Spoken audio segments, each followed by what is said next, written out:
Haydi. Valla.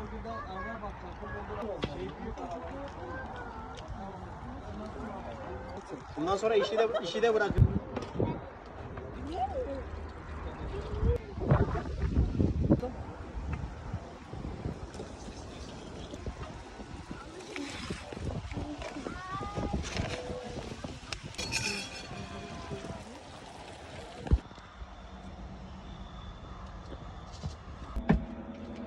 Pas.